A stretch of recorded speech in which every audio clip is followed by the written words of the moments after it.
আসসালামু আলাইকুম। ওয়ালাইকুম জি, জান্নাত আপু। কেমন আছেন? জি, আমি বারবার আপনার প্রতিবেদনে আসছি। শুধু আপনার এই স্বপ্নের কথাটা সম্পূর্ণ না শোনা পর্যন্ত হয়তোবা আমি আপনার কাছ থেকে বিদায় নেব না। সেই ক্ষেত্রে জান্নাত আপু, আপনাকে আমি জানতে চাচ্ছি যে আসলে আপনি বলছিলেন যে আপনি হাজার জনের সাথে ফোনে কথা বলবেন, ঘুরবেন, সময় করবেন, তাকে চিনবেন, জানবেন, আপনাকে চিনবে, জানবে। আসলে এটার উদ্দেশ্যটা কি একটু যদি বুঝিয়ে বলতেন?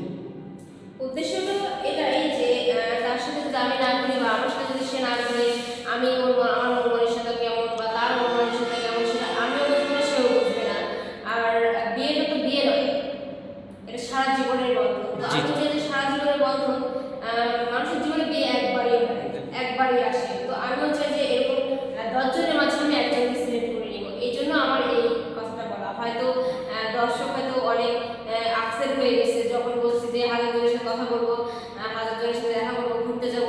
আসলে এরকম বিষয় না। বিষয়টা আমি বুঝাতে চাইছি এরকম যে আমি তাদের সাথে মিশতে চাই, তাদের সাথে বুঝতে চাই যে তারা কেমন বা আমি কেমন, আমি তাদের সাথে মানায় নিতে পারবো কিনা বা তারা আমার সাথে মানাইতে পারবে কিনা। আসলে এই জন্যই আমি বলছি যে তাদের সাথে আমি কথা বলবো, তাদের সাথে আমি মিশবো, তাদের সাথে আমি ঘুরতে যাব। তো এখন কারণ আমি তো জানি বা আমি না, আরো পাবলিক প্লেস যতজন আমার এই ভিডিওটা দেখতেছে তারাও আপনারা ভালো করে জানেন যে আসলে মনের মিলটা হচ্ছে সবচেয়ে বড় মিল।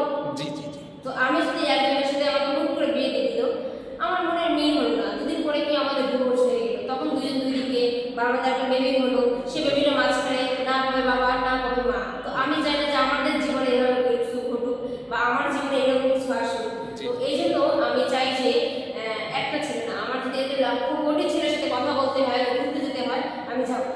জি, কিন্তু আমি আমার মনের মানুষ একজনকে সিলেক্ট করবো। জি, জান্নাত আপু, সেই ক্ষেত্রে আমি আপনাকে ছোট্ট একটি প্রশ্ন করতে চাচ্ছি যে আসলে অনেক প্রবাস ভাইয়েরাও হয়তো বা আপনার এই ভিডিও দেখবেন। সেই ক্ষেত্রে আপনি তার সাথে যদি কথা বলেন, যোগাযোগ করেন, তিনি তো আপনাকে নিয়ে সময় কাটাতে পারবেন না, ঘুরতে পারবেন না। সেই ক্ষেত্রে তার সাথে কি আপনি অডিও কলে কথা বলবেন না ভিডিও কলেও কথা বলবেন? না, না, আমি যদি কোনো প্রবাসী যদি হয়ে থাকে, প্রবাসী তো আর সম্ভব নয় যে মানে যেকোনো রাষ্ট্র থেকে এসে আমার সাথে দেখা করা বা ঘোরার। হ্যাঁ, আমি তার জন্য ওয়েট করবো, তার সাথে কথা বলবো, ভিডিও কলে হোক, অডিও কলে হোক, অল টাইম তার সাথে কথা বলবো, কাজের ফাঁকে ফাঁকে কথা বলবো, কারণ আমার বাসায় তো বাবা মা ভাই বোন আছে। তো যখন সুযোগ পাবো তখন কথা বলবো, তাদেরকে সময় তার সাথে সময় দিব, ফোনে সময় দিব, যার পরে তো বুঝবো যে আদৌ সে কীরকম। দেখা যাচ্ছে আজকে আমি যদি বলি আপনার এখানে আমি আসছি, হয়তো ২-৩ ঘন্টা হয়েছে, আপনার অফিসে হয়তো আসছি। জি, জি, তো এখন আমি যদি আপনার সাথে আমার এই পৃথিবীতে হচ্ছে গোল, কখনো না কখনো দেখা হবে। জি, জি, তো দেখা হওয়ার পর যদি বাই চান্স কোনো বিপদে আমি পড়ছি, জি, তখন আপনি তো অবশ্যই উদ্ধার করতে আসবেন যে জি। সময় চ্যানেল থেকে আপনাকে সহযোগিতা করবে, এটা সময় চ্যানেল সাংবাদিকের বা হ্যাঁ, এই অবশ্যই। অবশ্যই তো দায়িত্ব। দেখা যাচ্ছে সেই ছেলেটাও তো আমাকে যদি সত্যি সত্যি ভালোবেসে থাকে, সে হোক বিদেশে, কিন্তু জি, তারপরে যদি শুনে যে আমি কোনো একটা সিনক্রেটে পড়ছি, কোনো বিপদে পড়ছি, তখন সে আমাকে চাইবে যে উদ্ধার করি। সে জি, ওখান থেকে হোক, কিন্তু মনের টান বা মনের ভালোবাসা এমন একটা জিনিস যে এবার আর ওপর হলেও কিছু হয় না। জি, জি, জি। ওই ক্ষেত্রে আপনি তাকে যে তিনি ছুটিতে ফিরে না আসা পর্যন্ত তার সাথে কথা বলবেন, সময় দিবেন, হ্যাঁ, তারপরে অবশ্যই, অবশ্যই। জি, এটাই তো বলতে চাচ্ছেন যে নির্দিষ্ট একটা সময় বেঁধে থাকবে যে এক সময় না এক সময় ছুটিতে বা একেবারে দেশে আসবে, তখন তার সাথে সময় দিবেন বা তাকে বোঝার চেষ্টা করবেন, আপনাকেও বোঝানোর চেষ্টা তাকে করবেন। এটাই তো বলতে চাচ্ছেন। ঠিক আছে জান্নাত আপু। তো প্রিয় দর্শক, হয়তো বা এর আগে আমরা অনেক প্রতিবেদন তৈরি করেছি যে আসলে অসহায় মেয়েদেরকে নিয়ে, যে আমার এমন একটি বোন যিনি কলেজে পড়েন, রাজশাহী কলেজ অ্যান্ড ভার্সিটিতে, সেখানে থেকে এসেছেন ঢাকায়। ঢাকায় আসার পরে তার মনের ভাব আমাদের মধ্যে প্রকাশ করেছেন আমাদের মিডিয়ার মাধ্যমে।